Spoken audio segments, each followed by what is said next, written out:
True Crime South Africa is published in conjunction with Arena Holdings, publishers of Times Live, Business Live, Sowetan Live, and others. The opinions expressed in this podcast do not necessarily represent the views of Arena Holdings and its affiliates. The following episode may contain sensitive material, including descriptions of violence, sexual assault, or graphic descriptions of injuries to victims. If you feel you may be triggered by such material, please consider this before accessing our content. To access trauma counseling or services, please see the helpline information on our show notes. Welcome to True Crime South Africa. I'm your host, Nicole Engelbrecht, and today I've got a very special interview for you. If you've listened to any episodes of True Crime South Africa from about episode 10, then you'll know that one of my go-to sources is a book by Tanya Farber called Blood on Her Hands. Since I reviewed the book on this podcast, I've used it as a reference on so many occasions that one listener commented that they're going to start a drinking game, and every time I say Blood on Her Hands by Tanya Farber, they're going to take a shot. Well, get your drinking pants on, because today I am interviewing Tanya Farber. Before I get into today's episode, I'd like to thank our new Patreon supporter, Brenda Gallup, as well as Nadia Johnston, for her donation through PayPal. Ladies, your donations are really greatly appreciated. I also want to thank everyone who's bought merchandise since it launched. You guys have really gone out there and supported, and I'm blown away by the response. As always, any form of support is appreciated, and it doesn't have to be financial. Sharing of episodes, telling your friends and family about the podcast, and interacting on social media all help to keep the podcast growing and improving. So yes, you definitely heard me right. I had the pleasure of interviewing Sunday Times journalist and author of Blood on Her Hands, Tanya Farber. If you're not familiar with the book, it's a non-fiction book written about South Africa's most notorious female killers. Each chapter in the book covers a different female killer, and Tanya delves into the motives and actions of these women. Some of the women that are covered include Joey Harhoff, Najwa Peterson, Shanae van Heerden, and baby killer Dina Rodriguez. What I really love about the book is that it doesn't take the tried and tested route. In many of the cases, Tanya portrays these women in a light that they haven't been seen in before, and she focuses on new and interesting aspects of the cases. Let's get into the interview.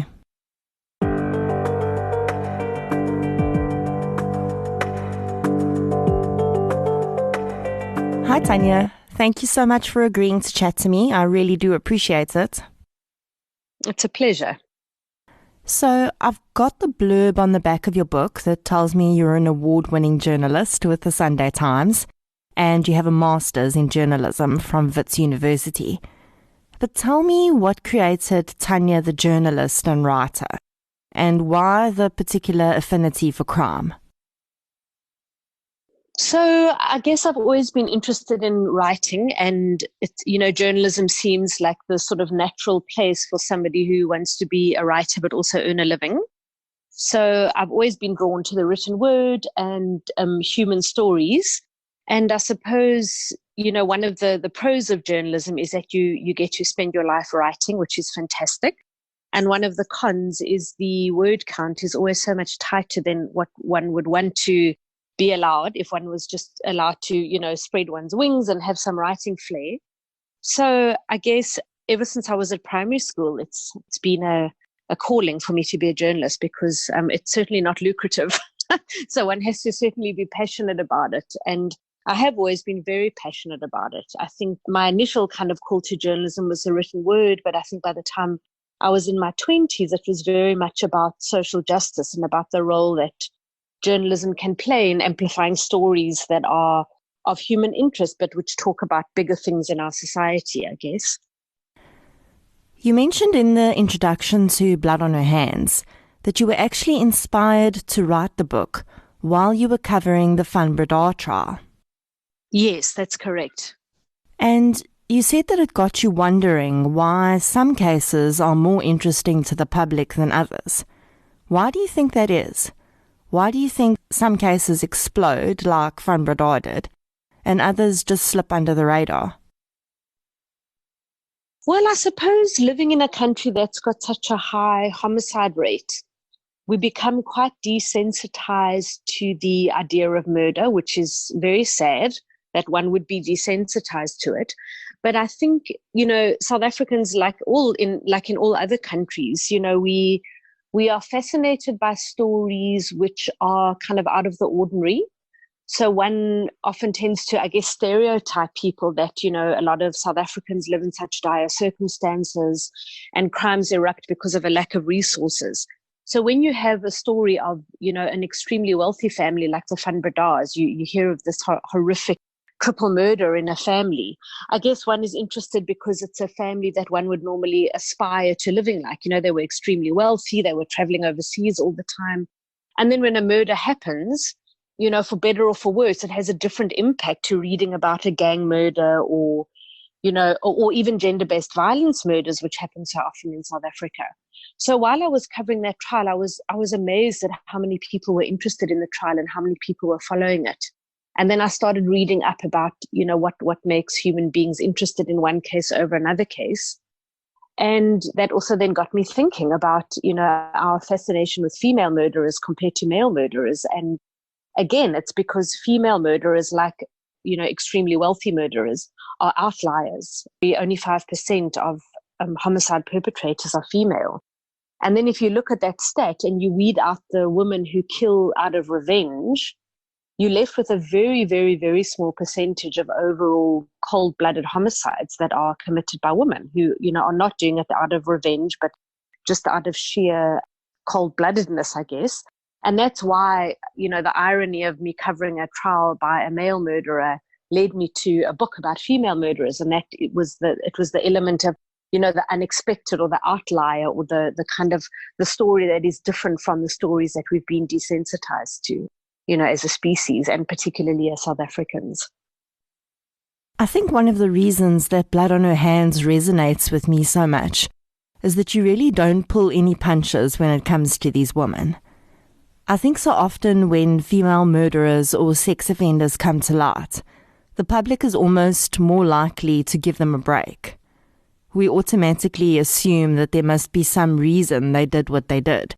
Like because they're women, they couldn't possibly have cold-bloodedly plotted a murder or a sexual offence in the same way a male offender could. So there are two important things I'd like to say about that. The one is that my choice of murderers to look at was very focused. So I looked at a whole lot of different, homicide cases that had been perpetrated by women in South Africa. And I really do firmly believe that there are a lot of women in South Africa who, they might have a criminal record that says they're a murderer and they might be sitting in prison. But one can never justify murder. But, if you look at their background stories, a woman who is completely deprived of access to any resources and, lives in a shack and is unemployed and has very little agency over how she lives. And then she falls pregnant and she has a baby, and through sheer desperation, she abandons the baby, and the baby is exposed to the elements and dies, is very, very different from someone like Dina Rodriguez, who, had everything that opened and shut, had a loving family, and out of sheer spitefulness and revenge decided to have a small baby assassinated. So I excluded anybody from my book where one might get a sense that, if you were in the same shoes, you might end up behaving in the same way. So in sort of, if I can say, curating the stories, I made sure that it was women who we can't say, oh, well, who can blame them? And then the second point I'd like to raise about that is throughout history, the notion of female murderers has always been that, if you look at the Victorian sense of a woman who commits murder, it's that she's mad. It's someone who's lost her marbles, or she's completely out of touch with reality and demented. So she's insane. Or there's always a sense of women being portrayed in the role of a nurturer. So these kind of polarizing ideas of a woman as a nurturer or woman being associated with madness make no room for a woman's place as somebody who, just like a man, can cold-bloodedly decide to bump someone off. And in a way, it sounds a little bit twisted, but there's almost a feministic undertone of saying women are perfectly capable of just being evil. Not every woman who commits murder is mad. There are women who know exactly what they're doing, and just like their male counterparts, they plot and plan and kill another human being. So I find it very fascinating the way, when you look at murder through the gender lens, it's quite hard to move away from the stereotypes of the nurturer or the murderer, the mad murderer, the insane murderer, the hysterical woman. Because, as referenced in this book, there are women who just cold-bloodedly decide to kill someone. Yes, it's a very strange phenomenon for me. And it's something that I try to explore in the podcast when I talk about cases like these. I know you wouldn't have considered the Advocate Barbie case because, of course, it wasn't a murder case. But that was a fascinating case for me because she seems to suffer from some sort of abuse. But there was also an element of her committing the crimes out of her own free will. Well, it's interesting. I mean, if you look at Charmaine Phillips in my book, for example, one could, I guess, argue that perhaps she was sort of brainwashed by Peter Grindling and Joey Harhoff also. But that was the whole point of my book, was to say, these women had agency over what they did, and we strip them of their ability to have that agency, however negative it is, when we assume that they're a sidekick. So, for example, here in the intro, I say, archetypes have proliferated over the centuries: black widows, femme fatale, sexy assassins, creepy nurses, baby-faced butchers, to mention but a few.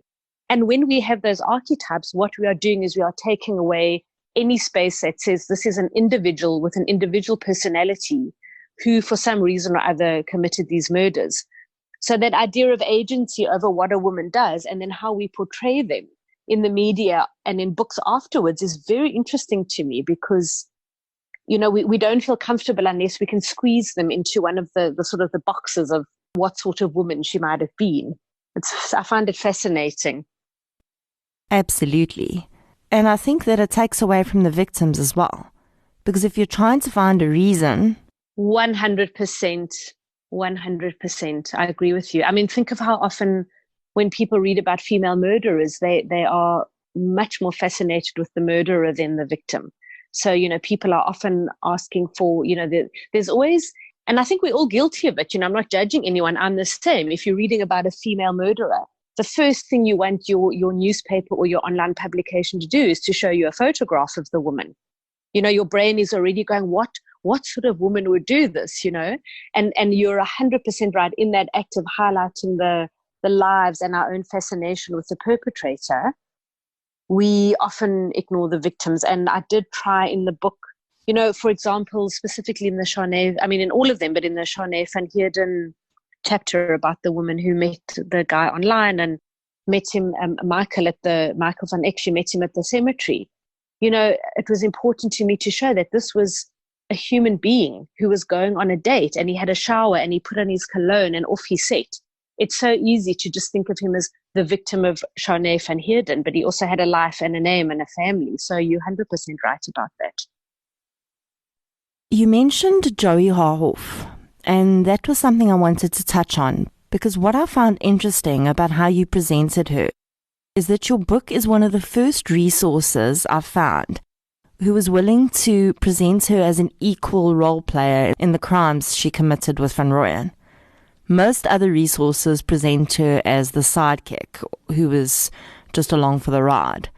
But you really brought her forward and showed that she had this past of her own where she was sadistic and abusive and goodness knows what else, long before she even met Van Rooyen. And honestly, it's the first time I've seen her presented that way, so I thought that was fantastic. Well, thank you. And I also found that very interesting. I trawled through more court records and newspaper reports than I can even describe to you. And every single time she's described as the mistress the sidekick, and the honey trap. And none of those actually do justice to the absolute cruelty of her behavior to her daughter before she became Gert van Rooyen's partner, but also to the victims. And I think that trope of, the nice friendly Tanny in the wig who lured the girls to the car, even by her being portrayed as that, we've kind of held on to that notion long after, decades later, where, even by calling her the honey trap, sure, she was the honey trap, but, it's not like she lured the girls to the car and then walked off and played no further role. So it's fascinating to me how we let her off the hook because of being female. I found that so interesting. Okay, earlier I used the word agency. Again, it doesn't acknowledge the fact that she had agency over what she was doing. Yes, I mean, she kidnapped her own niece. Well, exactly. No, exactly. I mean, that, even though I was the same age as some of the victims at the time, and we were all aware of, what was happening, and these girls were disappearing, and then, there was the suicide by the bridge. And even at the time, it wasn't highlighted enough that she went for her own family member. I mean, it would take a severe form of brainwashing to get somebody to do that against her will, to have her own sister's daughter abducted and in all likelihood murdered and raped. Yeah, one can't strip her of agency of that. One just can't. I wanted to ask you, when you researched that case, did you find it difficult to separate fact from fiction? Because there's so much misinformation out there about that case. Definitely. I mean, that case, it's steeped in so much sort of urban legend, and, every now and then, as I kind of described in the book, every now and then the case will pop up again, and, there'll be bones were found on the beach, or a skeleton was found under a swimming pool, or, some quack scientist comes along and says that they've got this amazing device that will A, B, or C. And I think the proliferation of those urban legends is a direct result of how much fascination there was with this case at the time, because there seemed like such an unlikely duo who were committing something like this. This was apartheid South Africa, in Johannesburg, Pretoria, Durban, Pietermaritzburg. I mean, it was just so outside of what everybody was thinking. Yeah, it was very difficult. I think always, especially because the bodies were never found, I think that has also fueled the kind of urban legendary around it. Whereas, the urban legends around it, whereas with all the other cases, it was kind of closed and shut. We know who the perpetrator was. The bodies were found. The families had closure. But nature hates a vacuum, and without any closure for those families, any sort of story can bloom about what happened to those girls. You've told us how you went about choosing the cases that you included in the book, but are there any cases that you wanted to include but couldn't, simply because of space restraints or any other reason? Well, very, very, very interestingly, Thandi Makubela was originally in the book, but before I even wrote the chapter on her, she was acquitted on appeal based on, the just one testimony at her trial, which said that her husband, who was the acting judge, had actually died of natural causes, and therefore how could she be up for murder? So my editor and I were then discussing about, white female murderers versus women of color, and particularly Black African women. And what I find so interesting is that there are far fewer Black African female murderers if you're looking at this kind of case of, sort of cold-blooded first-degree murder, far fewer than white female murderers. So I found that very, very interesting. So Thandi Makubela was left out of the book, but she was one of very, very, very few Black female murderers who I was looking at. Once you'd chosen your cases, can you maybe take us through your research process? So where did you find your information, and what sort of sources you used, if you're able to share that with us? Okay, absolutely. So obviously it differed from case to case. I mean, if you look at, Daisy DeMelka, who's the first woman in my book, that case is from 100 years ago. So the sort of the layers of history that have kind of layered over the story over the years are very different from someone like Phoenix Racing Cloud Tehran, which is a much more recent case. And the standard of journalism and the sort of proliferation of public information is completely different for the two cases. But let's say, as a general rule, for each of them, what I did was I trawled court records, some of which were in the public domain and some of which I had to go and seek out.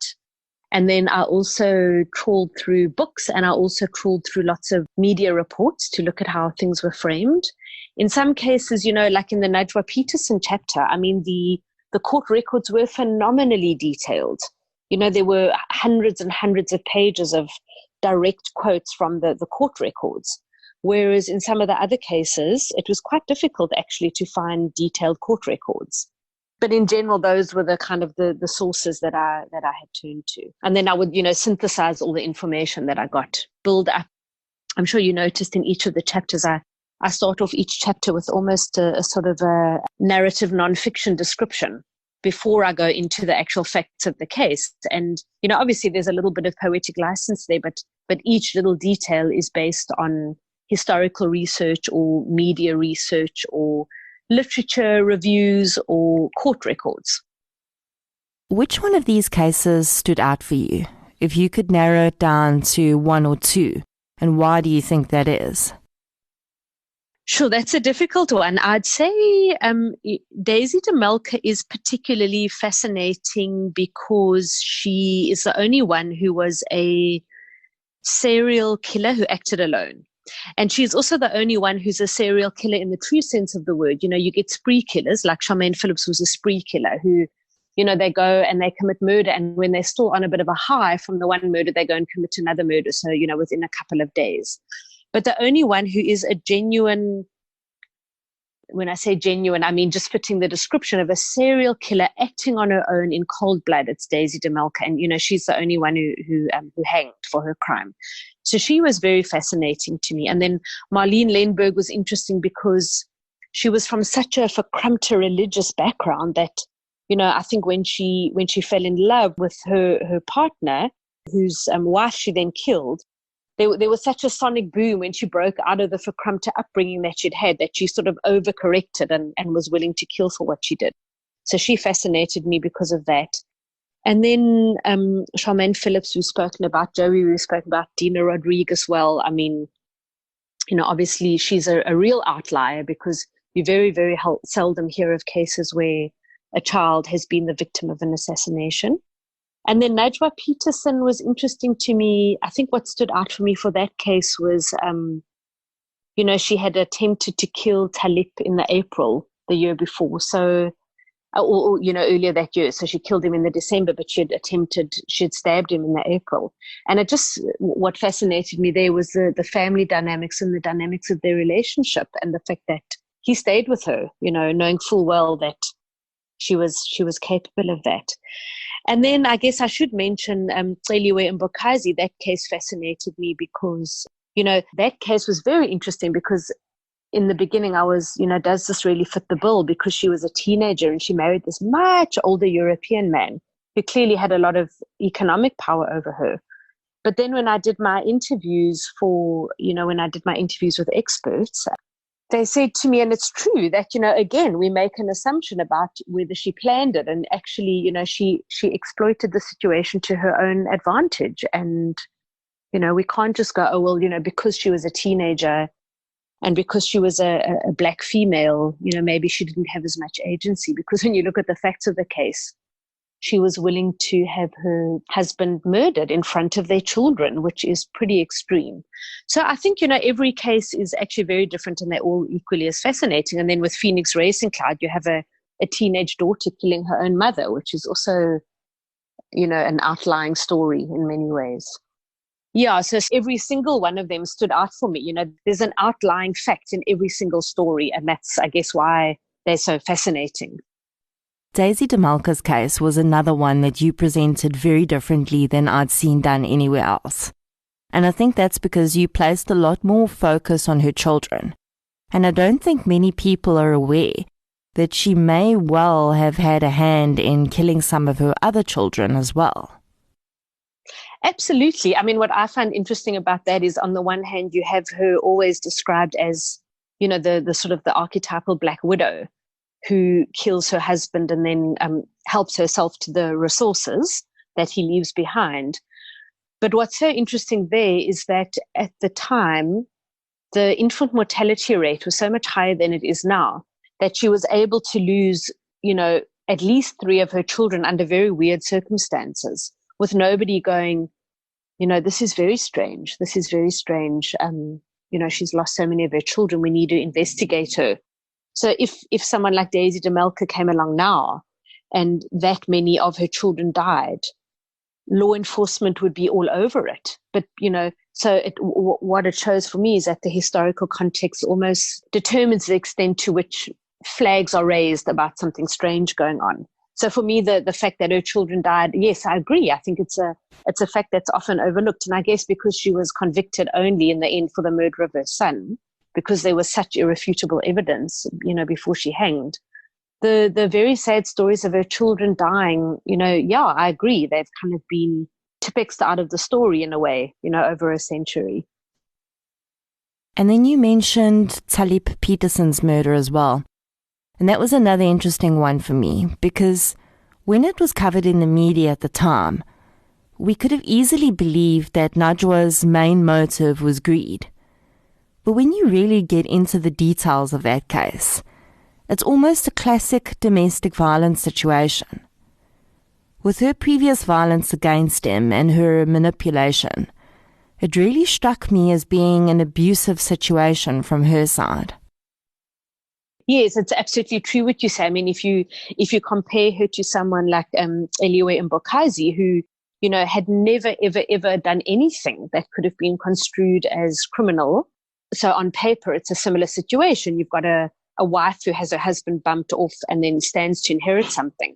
But then when you look more closely, you're 100% right. I mean, it looks like she was mentally not very stable, and that the way she treated the people around her was extremely cold and manipulative, and that for some reason she had a hold over Talib, who Talib was almost like a sort of, he was an extremely talented musician, but he was also seen as a bit of a teddy bear in the cultural scene in Cape Town, like this completely adorable and adoring, loving, warm character.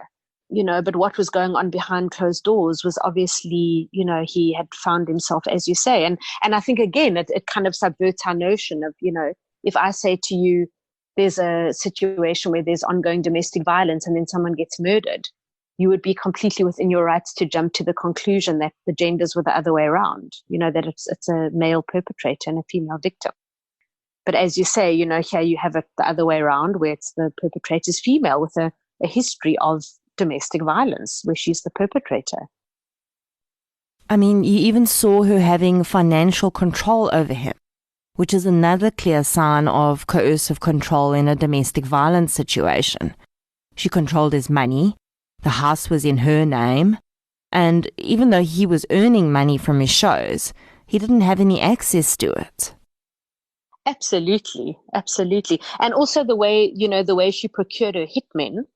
And then you look at also Dina Rodriguez, who literally, she went off to the taxi rank and she just sort of shopped around for killers. And you can see that, in both those cases, there was a lot of manipulation that went on. And I find it fascinating that, if you look at all the stories in my book, apart from Daisy DeMelka, everybody had an accomplice, either a boyfriend or some sort of, in inverted commas, cheap labor that they'd picked up to help them, or an underdog like Najwa, who was so wealthy and found poorer people.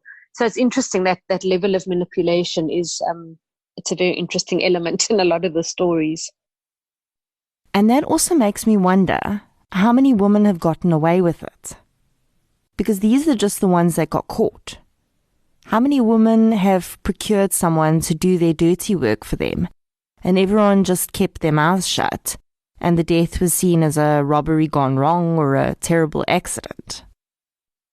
Exactly. When you started to look at writing the book, how did you find the appetite for this sort of material in the market? Was it relatively easy to find a publisher? Yeah, so interestingly, I had originally pitched a book on the Van Breda murder trial, but then it turned out that other people were already writing about it. And then, I'm a science reporter at the Sunday Times, and completely unrelated, I came across a very fascinating study about female serial killers. And I wrote a big feature for the Sunday Times. And then Jonathan Ball, publishers to whom I had pitched the Van Breda book, Esther Levenrod, who was working there at the time, phoned me and she said to me, "Hi, Tanya, it's Esther." And I was like, oh, maybe they are now interested in the Van Breda book. And she went, "This is the book you should be writing. This feature you've written for the Sunday Times is fascinating. And this is the book you should be writing."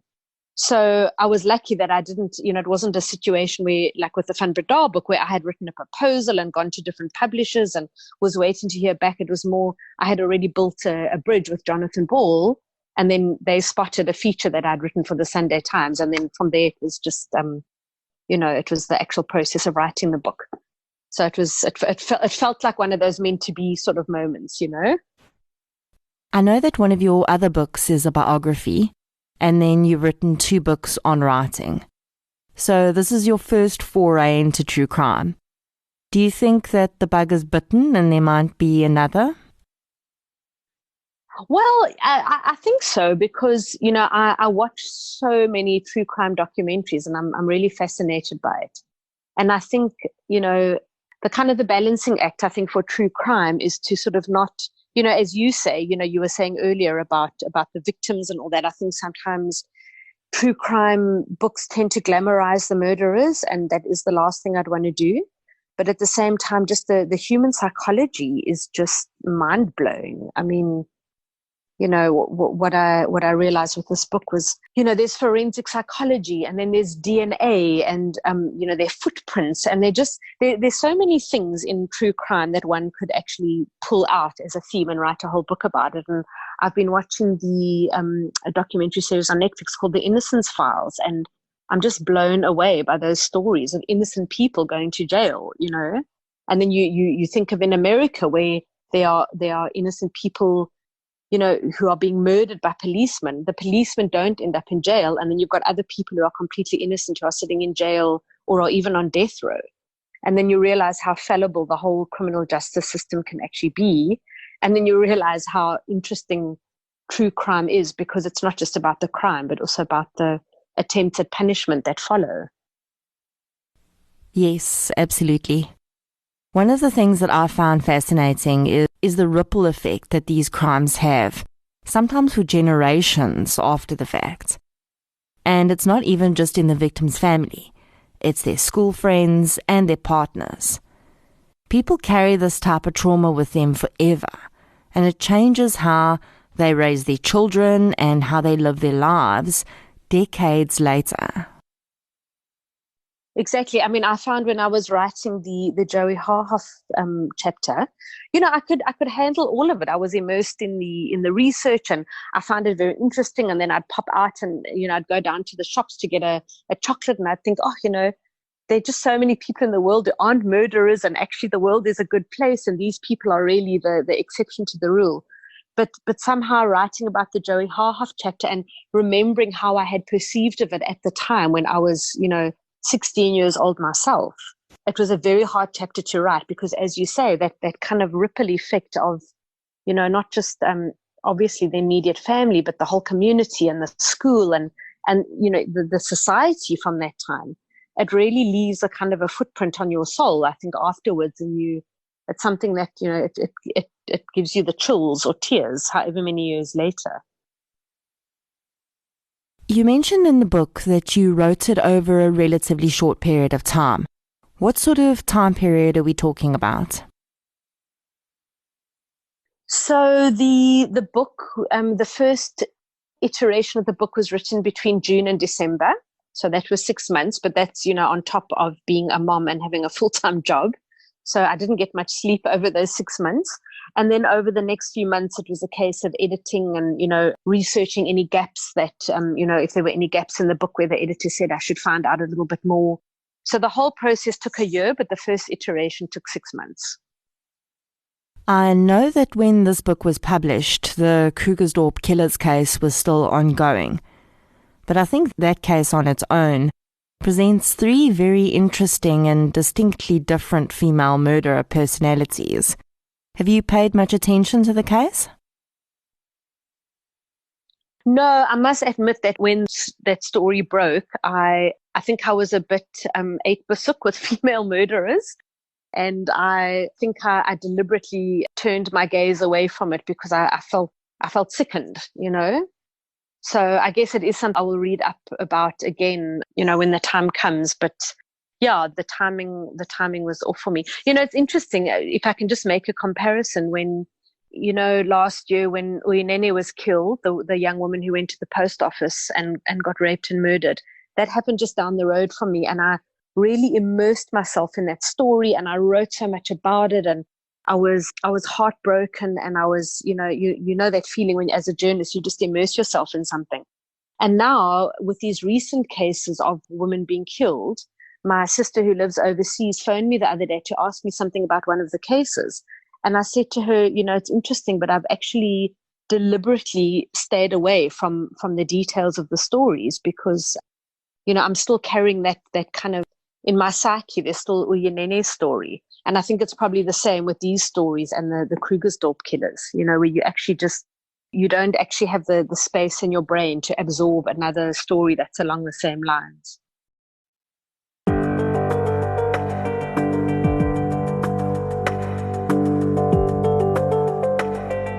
I am extremely grateful to Tanya for chatting to me and to Jonathan Ball Publishers for organizing the interview. I think that Tanya has some really interesting insights into the criminal mind, and she has a really unique way of bringing across these stories. I really hope that she'll be working on another true crime book for us soon. If you don't yet have a copy of Blood on Her Hands, it's available through Loot, Take a Lot, and at all good bookstores. If you'd like to hear my review of the book, which I did when it was published, check out the True Crime South Africa website under the True Crime Books tab. I would love to hear what you thought about the interview today, and if there were any insights that stood out for you. You can follow us on Facebook, Twitter, and Instagram.